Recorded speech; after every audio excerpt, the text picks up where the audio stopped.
ಸಖತ್ ಖಾರ ಬಣ್ಣ ಮತ್ತು ರುಚಿ ಆಚಿ ಚಿಲ್ಲಿ ಪೌಡರ್.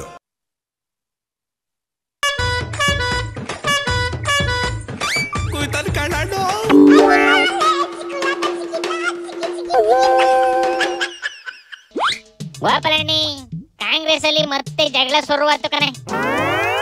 ಅಯ್ಯಲ್ಲಿ ಕಾಂಗ್ರೆಸ್ ಅಲ್ಲಿ ಜಗಳ ಕುಸ್ತಿ ಹೊಡೆದಾಟ ಏನು ಹೊಸ್ತೇನ್ಲ. ಇತಿಹಾಸ ತಕೊಂಡು ಹುಡುಕ್ತಾ ಹೋಗ್ಬಿಟ್ರಿ ಕಾಂಗ್ರೆಸ್ ಫಸ್ಟ್ ಹುಟ್ಟಾಯ್ತು ಜಗಳ ಫಸ್ಟ್ ಹುಟ್ಟಾಯ್ತು ಅನ್ನೋದೇ ಕನ್ಫ್ಯೂಸ್ ಆಗೋಯ್ತದೆ ಕಣ್ಲೆ. ನಿನ್ ಇತಿಹಾಸನ ಅಂಡ್ ಕೆಳಿಕ್ ಮಾಡಿಕೊಂಡು ಹೇಳಕ್ ಬಂದಿರೋ ಸುದ್ದಿ ಕೇಳೋಣ. ಆತು ತಪ್ಪಾತು ಹೇಳಪ್ಪ ದ್ವರ್ರೆ ಮಗನೇ. ಯಾಕ್ಲ ಕಿತ್ತಾಡ್ತವೆ ಕಾಂಗ್ರೆಸ್ ನಾವು? ಮೊದಲೇ ಕುರ್ಚಿ ಗಲಾಟೆ ಐತಲ್ಲಣ್ಣ, ಈ ಗ್ಯಾಪ್ ಅಲ್ಲಿ ಯತೀಂದ್ರ ಹೋಗ್ಬಿಟ್ಟು ನಮ್ಮ ಅಪ್ಪ ಆದ್ಮೇಲೆ ಕುರ್ಚಿಗೆ ಮುಂದಿನ ಉತ್ತರಾಧಿಕಾರಿ ಸತೀಶ್ ಜಾರಕಿಹೊಳಿ ಅಂದೈತೆ ಕಣೆ. ಅವರ ರಾಜಕೀಯ ಬದುಕಿನ ಕೊನೆ ಘಟ್ಟದಲ್ಲಿದ್ದಾರೆ. ಅಂತ ಸಮಯದಲ್ಲಿ ನೇತೃತ್ವ ವಹಿಸ್ಕೊಳ್ಳೋ ಒಬ್ರು ನಾಯಕರು ಬೇಕು. ಜಾರಕಿಹೊಳಿ ಅವರು ಅಂತ ಒಂದು ಜವಾಬ್ದಾರಿ ವಹಿಸ್ಕೋತಾರೆ. ಈ ಮಾತ ಕೇಳ್ತಿದ್ದಂಗೆ ಸಿದ್ದಣ್ಣನ ಕಡೆವು ಉಗೆ ಉಗೆ ಅಂತಿದ್ರೆ ಡಿಕೆ ಕಡೆವು ಮಂಡ್ಲುದಾವ ಮೈ ಮೇಲೆ ಬಿಟ್ಕೊಂಡಂಗ ಆಡ್ತವೆ ಕಣೆ. ಈ ಗ್ಯಾಪ್ ಅಲ್ಲಿ ಬಿಜೆಪಿ ಅವು ಅಂಡು ಬಡ್ಕೊಂಡು ನಗ್ತಾವೆ. ಅಂಡು ಬಡ್ಕೊಂಡು ನಗವನ ವಹಿಸಿ ದೂರ ಕುಂಡ್ರಿಸ್ಬಿಟ್ಟು ಈ ಕಾಂಗ್ರೆಸ್ ನವನ್ನ ಸುಮ್ಕೆ ವಿಚಾರಿಸ್ ನೋಡ್ಲೆ ಯಾರ ಕಡೆಗೆ ಜಾಸ್ತಿ ತೂಕ ಐತೆ ತಿಳ್ಕೇಳನ. ಇವತ್ತು ಸತೀಶ್ ಜಾರಕಿಹೊಳಿ ಕೂಡ ಒಬ್ಬ ಪ್ರಮುಖ ನಾಯಕರು ನಮ್ಮ ಪಕ್ಷದಲ್ಲಿ. ಅವರು ಒಬ್ಬ ಮುಖ್ಯಮಂತ್ರಿ ಆಗುವಂತ ಎಲ್ಲಾ ಅರ್ಹತೆಯನ್ನು ಕೂಡ ಅವರು ತಿಳಿದು ಹೊಂದಿದ್ದಾರೆ. ಸತೀಶ್ ಜಾರಕಿಹೊಳಿ ಅವರು ಹಿಂದೆ ಅಹಿಂದ ವರ್ಗದ ಆರ್ಗನೈಸೇಷನ್ ಅಲ್ಲಿ ಇನ್ವಾಲ್ವ್ ಆಗಿದ್ರಿಂದ ಅವರಿಗೆ ಆ ಬದ್ಧತೆ ಇದೆ ಅನ್ನೋ ಮಾತನ್ನ ಹೇಳಿದ್ದಾರೆ. ನಾಯಕತ್ವ ಸತೀಶ್ ಜಾರಕಿಹೊಳಿ ಇದೆ. ಇವು ಸತೀಶ್ ಒಳ್ಳೆ ಕ್ಯಾಂಡಿಡೇಟ್ ಅಂದಿರ್ಬೇಕನೆ. ಈಗ ಬರ್ತಾವ ನೋಡು ಡಿಕೆ ಕಡೆವು. ಇದು ಒಂದ್ ರೀತಿ ಏನ್ ಹೇಳ್ತಾರೆ ಎಳಸು ಅಂತ ಹೇಳ್ತಾರಲ್ಲ ಆ ರೀತಿ ಸ್ಟೇಟ್ಮೆಂಟ್ ಇದು.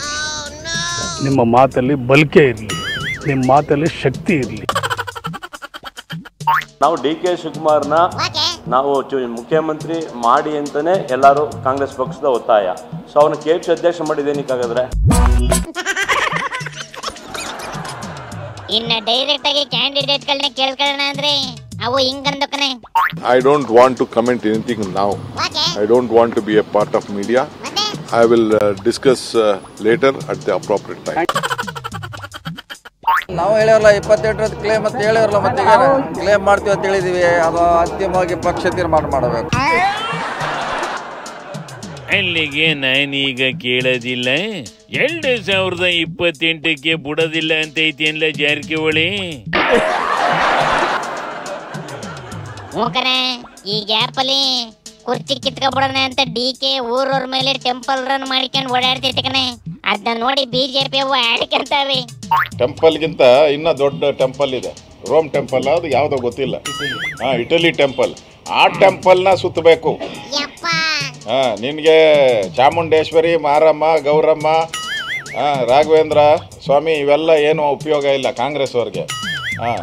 ಅಲ್ಲಿ ಇಟಲಿ ದೇವರನ್ನ ನೀವು ಪ್ರದಕ್ಷಿಣೆ ಹಾಕಿ ಸರಿಯಾದಂಥ ಕಪ್ಪ ಕಾಣಿಕೆ ಕೊಟ್ಟರೆ ನೀವು ಕಂಟಿನ್ಯೂ ನೀವು ಮುಖ್ಯಮಂತ್ರಿ ಆಗ್ತೀರಿ. ಇಲ್ಲ ಅಂದ್ರೆ ಇಲ್ಲ. ಒಂಥರಕ್ಕೆ ನೋಡಿದ್ರಿ ಬಿಜೆಪಿ ಅವುಗಳದೇ ಬೆಸ್ಟ್ ಕಂಡ್ಲ. 5 ವರ್ಷ ಆಡಳಿತ ಸಿಕ್ಕಿದ್ರು ಸಾಕು. 3 ಜನ CM ಆಯ್ತವೆ, 6 ಜನ ಡೆಪ್ಟಿ CM ಆಯ್ತವೆ, 4 ಜನ ಕುರ್ಚಿ ಕಳ್ಕೊಂಡು ಮನೆಗೆ ಹೋಯ್ತವೆ. ನಾನೇ 5 ವರ್ಷ ಅನ್ನ ಕಿತಾಪತಿನೇ ಇಲ್ಲ ಕಂಡ್ಲ ಅಲ್ಲಿ. ಅದು ಒಂಥರ ಒಳ್ಳೆದೇ ಕನ್ನಡಿಯಪ್ಪ. ಶಿವನಿ ಶಂಭುಲಿಂಗ.